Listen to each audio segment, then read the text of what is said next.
चलिए, आज हम सब चलते हैं प्राचीन भारत के एक ऐसे तूफानी दौर में जिसने इस उपमहाद्वीप का नक्शा ही हमेशा हमेशा के लिए बदल दिया। ये कहानी है जबरदस्त महत्वाकांक्षा की, टकराव की और एक विशाल साम्राज्य के जन्म की आहट की। जी हाँ, ये कहानी है महाजनपदों की। कभी सोचा है एक बड़ा साम्राज्य आखिर बनता कैसे है? क्या वो सिर्फ लड़ाइयों और खून खराबे से खड़ा होता है या उसके पीछे कोई और ही कहानी होती है? खैर, इसका जवाब हमें मिलता है उस दौर की कहानी में, जब 16 महाशक्तियां आपस में टकरा रही थीं। और पता है, इसी टकराव से भारत के पहले महान साम्राज्य की नींव रखी गई। तो चलिए इस पहेली को सुलझाते हैं। देखिए, सिंधु घाटी सभ्यता के बाद भारत में एक लंबा ग्रामीण दौर चला जिसे हम वैदिक युग कहते हैं। लेकिन फिर करीब करीब 1000 ईसा पूर्व में एक ऐसी चीज हुई जिसने सब कुछ बदल दिया। एक असली गेम चेंजर, और वो था लोहा। इस एक खोज ने खेती से लेकर युद्ध तक हर चीज बदलने की ताकत रखी। और बस यहीं से शुरू हुआ दूसरा शहरीकरण, मतलब बड़े बड़े शहरों और ताकतवर राज्यों का एक नया दौर। तो ईसा पूर्व 6वीं शताब्दी के आसपास का जो भारत था, वो समझिए एक उबलते हुए बर्तन जैसा था। पुरानी व्यवस्थाएं पिघल रही थीं, पुरानी जनजातीय पहचान टूट रही थी और एक बिल्कुल नया राजनीतिक दौर शक्ल ले रहा था। तो सवाल ये है कि ये बदलाव आया कैसे? इसे एक डोमिनो इफेक्ट की तरह समझिए। सबसे पहला डोमिनो गिरा लोहे का। लोहे से बने बेहतर औजार, जिससे घने जंगलों को साफ करके खेती करना आसान हो गया। खेती बढ़ी तो जाहिर है अनाज बढ़ा, और ज्यादा अनाज का मतलब था कि अब बड़ी आबादी को खिलाना मुमकिन था। और जब आबादी बढ़ी तो छोटे छोटे गांवों, कस्बों और शहरों में बदलने लगे। इसी के साथ छोटे छोटे कबीले, जिन्हें जन कहते थे, वो बड़े होकर जनपद बन गए। और फिर इस पूरे सामाजिक और राजनीतिक मंथन से सामने आई ये संख्या 16। 16 है महाशक्तियां जो अब भारत की किस्मत का फैसला करने वाली थीं। इन्हीं 16 शक्तियों को इतिहास में महाजनपद कहा गया। महा यानी महान और जनपद यानी लोगों का क्षेत्र। लेकिन ये सिर्फ बड़े इलाके नहीं थे, ये प्राचीन भारत के पहले सुपर पावर थे। अपनी सेना, अपनी अर्थव्यवस्था और अपनी राजनीतिक महत्वाकांक्षाओं के साथ। अब सवाल ये उठता है कि हमें इन 16 राज्यों के बारे में पता कैसे चला? तो इसका श्रेय जाता है प्राचीन बौद्ध और जैन ग्रंथों को। अंगुत्तर निकाय और भगवती सूत्र जैसे ग्रंथों में न सिर्फ इनके नाम मिलते हैं, बल्कि इनकी राजधानियों और इनके शासन के तरीकों का भी जिक्र मिलता है। और ये रही वो 16 महाशक्तियों की पूरी लिस्ट। एक नज़र डालिए इस पर।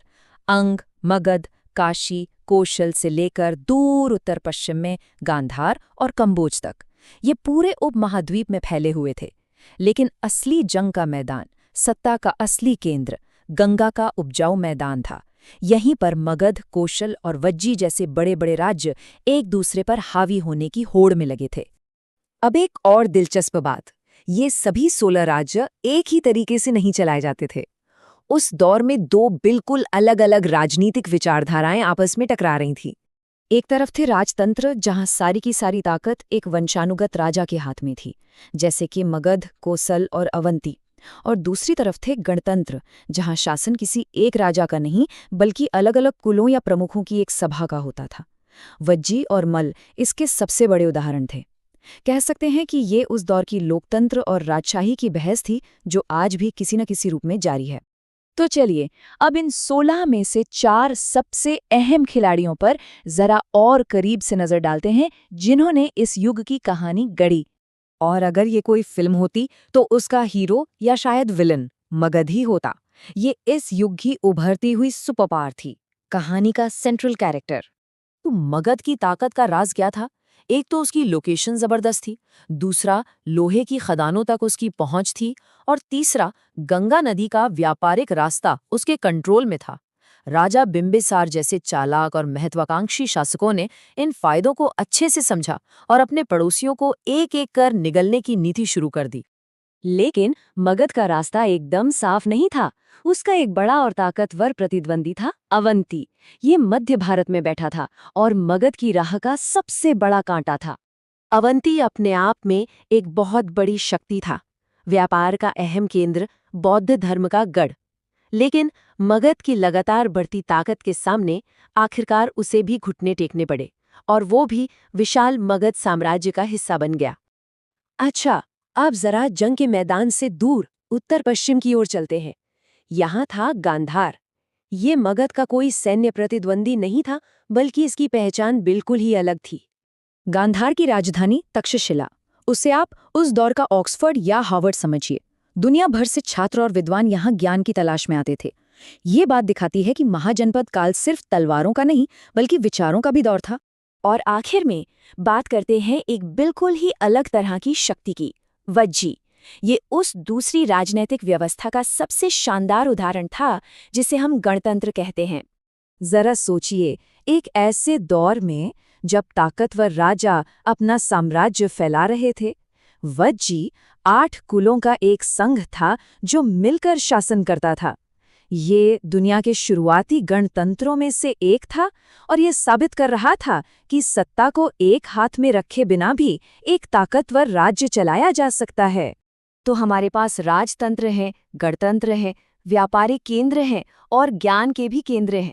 इतनी अलग अलग महत्वाकांक्षाओं के साथ इन 16 महाशक्तियों का आपस में टकराना तो तय ही था। शांति का दौर अब खत्म हो रहा था। इस दौर की राजनीति का बस एक ही नियम था, या तो विस्तार करो या फिर मिट जाओ। काशी, कौशल, अवंती और मगध जैसी बड़ी मछलियां छोटी मछलियों को निगल रही थीं।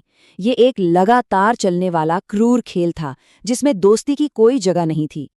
और इस खूनी खेल में एक खिलाड़ी सबसे आगे निकल रहा था, और वो था मगध।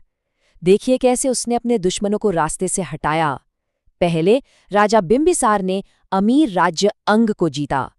फिर लंबे संघर्ष के बाद ताकतवर कौशल को भी मगध में मिला लिया गया, और आखिर में सबसे बड़े प्रतिद्वंद्वी अवंती को भी राजा शिशुनाग ने हरा दिया।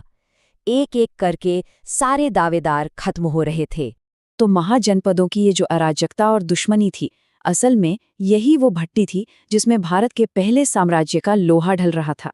16 राज्यों के टकराव से एक अकेली सबसे बड़ी ताकत उभर कर सामने आई, जिसने एक अखंड भारत की नींव रखी। मंच तो तैयार था, सारे प्रतिद्वंदी धूल चाट चुके थे, मगध सबसे बड़ी शक्ति बन चुका था। लेकिन कहानी अभी बाकी थी। अब असली सवाल ये था कि कौन होगा वो शासक जो इस नींव पर एक ऐसा साम्राज्य खड़ा करेगा जिसकी गूंज सदियों तक सुनाई देगी। कौन लाएगा मौर्य साम्राज्य?